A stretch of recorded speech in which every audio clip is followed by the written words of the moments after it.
Tom, I want you to talk for a second about human rights here. One of the things that we take for granted in the Western world is the idea of human rights.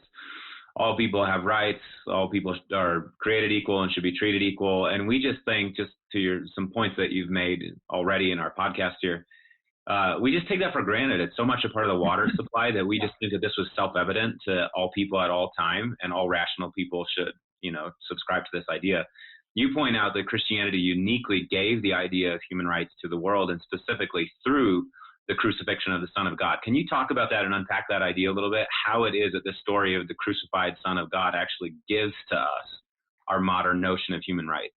Well, the paradox of this is that it emerges from a kind of revolutionary moment in medieval history that in many ways has provided the example of what first the Protestant Reformation and then the Enlightenment has kicked back against. And it's the ideal of papal supremacy, the idea of the Roman Church as genuinely Catholic, with a reach spanning the whole of Christendom.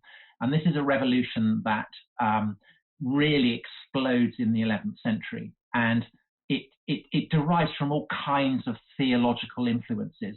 But essentially, the idea is that there is the dimension of the cyclum, which is a Latin word meaning the limit of human memory. Things that are caught up on the flux. You're born, you live, you die, and then you're cast away like a kind of stick on a flowing river, and you vanish into oblivion.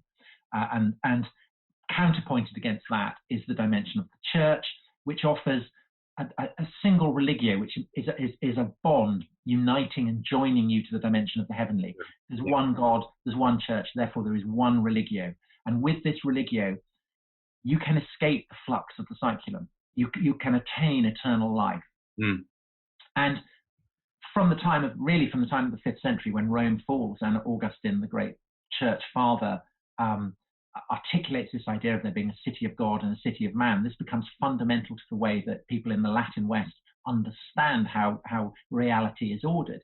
And in the 11th century, this gets weaponized, and a series of popes and their servants, incredibly able, basically ram through this idea that the church should be sovereign, that it should be entirely, if the church is the bride of Christ, then emperors and kings have no right putting their grubby, dirty fingers all over the intact, radiant vestments of the bride of Christ. So they've got to back off. And it's difficult to do this against a bunch of warlords, but essentially this is what the popes and their servants achieve.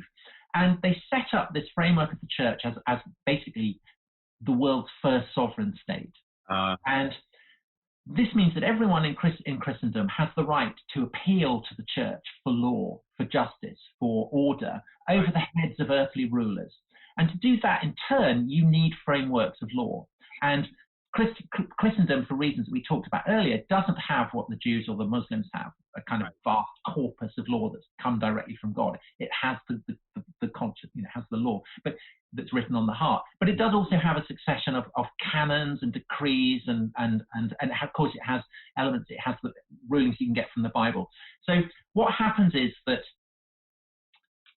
institutions that will come to be called universities start to pop up over Western Europe.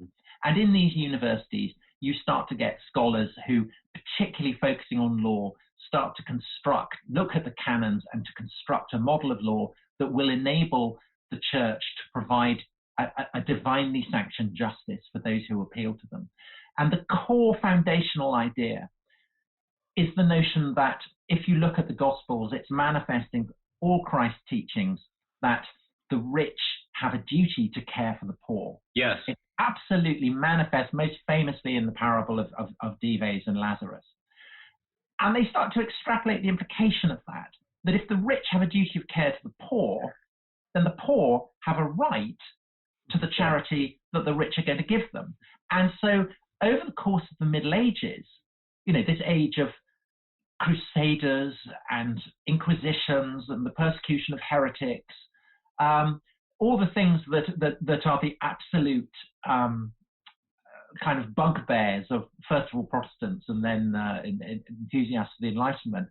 Simultaneously, in the universities of Christendom, you have people constructing this idea that human beings, every human being has rights, that a human being has a right to food, to shelter, to clothing, to the basics of life. And even with the Reformation, this is an idea that the Protestant reformers absolutely take for granted, although the tradition remains much stronger in the Catholic world. And of course, when the Enlightenment starts to kick in, famously with Jefferson and the American Revolution and then the French Revolution, the revolutionaries, even though they feel that they are rejecting the kind of hidebound superstition of Christianity, they're not doing it so profoundly that they turn back on this idea that there are human rights. And both the American Revolution, both the American Revolution and the French Revolution are founded on this idea that there are rights. And what then happens is, because they frame these ideas in secular terms, they're able to export them as somehow being universal. So that when the United Nations is set up, the Declaration of Rights that provides the United Nations with its charter, it's absolutely drawn up by lawyers from the Christian tradition, but they're able to pass it off as being somehow universal. What's happening now as Western power retreats, Western influence retreats, is that it's becoming evident that actually the idea of human rights isn't universal at all. It's a specifically cultural one and specifically Christian one. And in an age where China, say, is as globally influential as the West, I think that it will be unsustainable in the long run to argue that human rights just kind of hover in the air like angels or something. We as a civilization, we're going to have no choice but to say, well, where does this come from? And it comes from Christendom. Yeah.